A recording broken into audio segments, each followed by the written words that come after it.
In this video, I'm going to show you a window protection system that was so simple and so effective it could take a screaming storm head-on and keep every single pane of glass in the house intact, and then, somehow, we stripped all the function out of it and turned it into a useless decoration nailed to the wall. Starting with, alright, picture this. A hurricane is bearing down on a coastal town sometime 100 years ago. The wind is already howling, debris is starting to fly, and a family steps outside, swings a pair of heavy wooden shutters across each window, and latches them shut from the inside. Then they wait it out. The storm screams all night, hurling branches and roof tiles through the air, and in the morning, every window in that house is perfectly intact behind those closed shutters. Now here's the part that gets me. Those shutters weren't decoration. They weren't there to look quaint or charming. They were a serious piece of protective equipment, as essential to that house as the roof itself. When the storm came, they were the one thing standing between a screaming wall of wind and every fragile sheet of glass in the home, and the family knew exactly how to use them, because their lives and their home depended on it. And if you're looking at a house right now, with a pair of little shutters bolted flat against the wall, on either side of each window shutters, that don't close, don't move, and are often too small to cover the glass even if they did, I want you to sit with how strange that is. We kept the look of a life-saving device and threw away everything that made it work. So what did real shutters actually do? Why was every serious house built with them, and why on earth aren't they standard anymore? Let's get into it. To understand storm shutters, you have to understand a time when a window was the single most vulnerable part of your entire home. For most of history, glass was fragile, expensive, and almost impossible to replace quickly. A broken window wasn't a minor annoyance, it was a serious breach in your home's defenses against weather, intruders, and the brutal swings of heat and cold. So people did the obvious thing. They built a tough, movable cover for every opening. Functional shutters go back centuries, long before glass was even common in ordinary homes. Early shutters covered bare window openings entirely, controlling light, air, and security. As glass spread, the shutter's job grew even more important because now it was guarding something delicate and valuable. In hot climates and storm-prone coasts especially, exterior shutters became absolutely standard. You simply did not build a proper house without them. Different regions developed their own versions, each tuned to local threats. Solid board and batten shutters, built like little doors, gave maximum protection against storms and break-ins. Louvered shutters, with their angled slats, let air and light pass while blocking sun and rain, a lifesaver in hot, humid places. Down in the tropics and along hurricane coasts, you'd see Bahama shutters, hinged at the top and propped open from the bottom, shading the window in normal weather and slamming down tight when a storm rolled in. For generations, all across the world, these were not accessories. They were working hardware, used constantly, that every household understood and relied on, and people lived with them as part of the daily rhythm of the house. You opened the shutters in the morning to let in light and air, and you closed them against the afternoon sun, against a cold night, against driving rain, and above all against an approaching storm. Children grew up knowing how to latch them, which way they swung, and how fast they could be shut when the sky darkened. Let me break this down, because real storm shutters were far more clever than the flat decorations we've reduced them to, and the genius is in the details. A true shutter was a complete protective system built around one job, sealing off the window when it mattered. Start with the shutters themselves. A real storm shutter was sized to fully cover the window opening when you closed a pair. They met in the middle and shielded every inch of glass. They were built from solid, dense wood, thick enough to take a hit, and constructed like miniature doors rather than thin panels. This wasn't trim, it was a barrier with real mass. Next, the hinges and hardware. Real shutters hung on heavy, strong hinges mounted into the window frame and the structure of the wall, so they could swing fully closed across the glass and back open again. This is the single most obvious difference from modern fakes, which are simply screwed flat to the wall and cannot move at all. A working shutter pivoted on serious hardware because it had to actually do something. And finally, the latching system, which is what made the whole thing work in a storm. When closed, shutters were locked tight with an interior bar, a latch, or a sturdy fastener so the wind couldn't tear them open or rattle them loose. There were also shutter dogs, those little iron catches that held the shutters firmly open and flat against the wall in normal weather so they wouldn't bang around. Put it all together, a full coverage solid panel, heavy hinges anchored into the structure, and a tight locking latch, and you had a barrier you could deploy in seconds that turned a wall of fragile glass into a sealed, armored surface ready to face the worst the sky could throw at it. Here's the thing about storm shutters, like every great old protective design. They existed because the threat behind them was genuinely catastrophic, And the central threat was a violent storm, especially a hurricane, and the one terrifying chain reaction that destroys homes in high wind: a broken window. It sounds almost too simple, but follow it through, because this is the whole reason shutters mattered so much. In a powerful storm, the air is full of flying debris, branches, roof tiles, gravel, pieces of other buildings, moving fast enough to smash through a pane of glass instantly. The moment one window breaks, everything changes. Suddenly, the screaming wind isn't just pushing on the outside of your house, it's pouring inside, filling the structure and pushing outward on the walls, and especially up on the roof from the inside. At the same time, the wind outside is pulling the roof up. That combination is exactly how high winds tear roofs off and collapse houses. A house with its windows intact stays sealed and holds together far better. A house with one broken window can come apart. Now put yourself in the world this was built for. A serious storm could last for hours, hurling debris the entire time, and there was no way to fight it and nowhere to run. Glass was precious and impossible to replace in the middle of a hurricane. Your windows were both the most vulnerable part of the house and the key to keeping the whole structure intact. The shutter confronted that threat with beautiful directness. Don't hope the debris misses every window. Just cover the glass completely with a tough barrier and take that entire deadly chain reaction off the table. And in calmer times, those same shutters fought the everyday threats too, blocking brutal sun, sealing out driving rain, and locking out anyone trying to get in. Why aren't they standard anymore? Okay, so if storm shutters genuinely protected homes, if they could stop the exact failure that destroys houses in a hurricane, why aren't they standard? Why does your house almost certainly have fake ones, or none at all? Honestly, a few reasons, and as usual, none of them are because shutters stopped working. A closed, solid shutter protects a window today exactly as well as it did a century ago. Reason 1. Glass got cheap and easy, so the everyday need faded. For generations, shutters earned their keep constantly protecting irreplaceable glass, managing heat and light, providing security every single day. Then cheap, mass-produced glass and modern climate control quietly erased most of those daily jobs. Windows became easy to replace, air conditioning handled the heat, and the shutter slowly lost its everyday purpose. Once people stopped using them daily, they stopped thinking of them as tools at all. Reason 2. They became a style instead of a system. This is the heartbreaking part.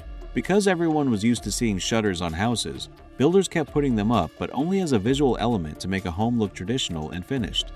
They shrank them down, made them too small to ever cover the window, and screwed them flat to the wall.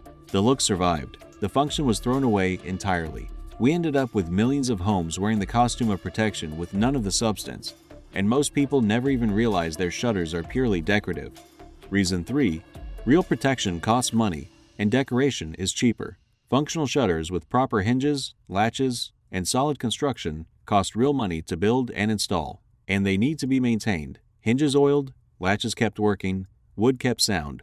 Flat fake ones are cheap plastic or thin board tacked to the wall, and they never need a thing because they never do a thing. In the race to build homes as cheaply as possible, genuine working shutters were an easy thing to cut, and a decorative imitation kept buyers from noticing anything was missing. So the cheap fake won, and the real thing quietly disappeared from ordinary construction until an entire generation grew up assuming shutters were supposed to be fake. Let's just be honest about where this leaves us, because the reality is a little absurd. The threat has not diminished at all. Hurricanes and violent windstorms strike with exactly the same fury they always have, and they still do staggering amounts of damage every year, much of it starting with that one broken window and the wind getting inside. The danger is identical. We just removed the defense and replaced it with a picture of the defense. Think about how strange that actually is. Huge numbers of homes, including plenty in hurricane-prone regions, are decorated with little shutters that are physically incapable of protecting anything. They can't close. They wouldn't cover the glass if they did. They are, functionally, a decal in the shape of safety. When a real storm comes, those homeowners are scrambling to screw plywood over their windows at the last minute, doing, in a panic, the exact job their permanent shutters were invented to do effortlessly. Now, to be fair, some real progress has been made. Building codes in the worst hurricane zones now often require genuine window protection, and impact-resistant glass and modern shutter systems do exist and work very well. But notice the philosophy we've drifted into everywhere else, because it's the same trade we keep making. The old approach protected the window so the damage never started. The modern default for most homes is to use stronger glass and simply hope, or to react at the last second with emergency plywood. One prevents the breach, the other braces for it or patches it. And against a storm throwing debris for hours, having a barrier you can simply close is a vastly better position than hoping your windows hold. Here's the part that actually makes this click, and it comes down to one idea that modern engineers will tell you is absolutely central to surviving a windstorm: protect the building envelope. Your home survives a storm as a sealed box, and the entire game is keeping that box sealed. Once it's breached, you're in serious trouble. Think of your house in a hurricane as a closed container with the wind racing over and around it. As long as it stays sealed, the structure shares the load and holds together, and the pressure stays manageable. The windows are the weak spots in that container, the thin, fragile panels most likely to fail. A shutter does something elegantly simple. It puts a tough, solid layer in front of that weak spot, so flying debris hits the shutter instead of the glass. The debris' energy is absorbed and spread across a strong panel anchored to the structure, rather than punching through a brittle pane. The window survives, the box stays sealed, and the catastrophic chain reaction never begins. And this is exactly why the modern fake shutter is such a perfect little tragedy of missing the point. The whole protective value was in covering the glass at the moment of impact. A shutter screwed permanently to the wall, too small to reach the window, is protecting nothing but the bricks beside the window. The old builders couldn't have written you the pressure equations about internal and external loads on a structure, but they understood the heart of it perfectly. Keep the wind out of the house, and you keep the house. The simplest way to do that was to make sure not one window ever broke, so they built a strong cover for every single one. So here's the question you've been waiting for: do real storm shutters still make sense, or are they a charming relic? And the answer is striking: they don't just still make sense. In serious storm country, they are considered essential, and the people who actually study hurricane damage treat protecting your windows as one of the smartest things you can possibly do. The principle was never disproven, and it never went away where the stakes are high. In hurricane-prone regions, genuine window protection is alive and well, and often legally required modern accordion shutters, roll-down shutters, storm panels, and impact-rated glass are all direct descendants of those old wooden barriers, doing the very same job with newer materials. Engineers and emergency agencies consistently say the same thing our ancestors knew instinctively: cover your windows before the storm, and your whole house is far more likely to survive intact. The shutter's everyday jobs, managing light, heat, and security, have mostly been handed off to other things, and that's fine, but the life and home-saving job is as valid as it has ever been. For anyone living where powerful storms are a real threat, genuine functional shutters or modern equivalents aren't nostalgia or decoration. They are still, by a wide margin, one of the best answers anyone has ever found for keeping a house standing when the sky turns violent. Alright, let's make this practical, because you don't need to live on the coast to use what these builders understood. First, find out what your shutters actually are. Go look. Can they close? Do they cover the window? Are they mounted on real hinges? Or just screwed flat to the wall? If they're decorative, and most are just knowing that, is valuable, because it means you have zero window protection and you should never count on them for anything but looks. Second, if you live anywhere, storms or hurricanes are a genuine threat. Take real window protection seriously. This is the modern version of the old shutter proper functional shutters, roll down, or accordion storm shutters, or impact-resistant windows. It's an investment, but it protects the single most vulnerable part of your house and helps keep the whole structure sealed when it counts. At minimum, have a real plan and the materials ready to properly cover your windows before a storm rather than improvising in the last frantic hours. Third, respect the humble logic of covering the glass.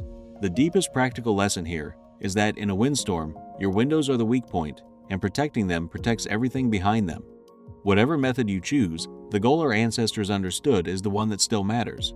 Keep every window from breaking, and you keep the wind out of your home. And finally, stop seeing shutters as mere decoration. Once you know what they were actually for, you can't unsee it. Every fake shutter screwed flat beside a window starts to look like exactly what it is: a hollow imitation of something that used to save homes. And you can make a real, informed choice about whether the house you live in is just wearing the costume of protection or actually has the real thing. Here's what actually gets me about all of this. We took a brilliant, simple piece of protective equipment, a tough cover you swing over your most fragile, vulnerable spot the moment danger arrives, and we slowly hollowed it out until only the appearance was left. We kept the shape of safety and quietly discarded the safety itself, and most people never noticed the trade.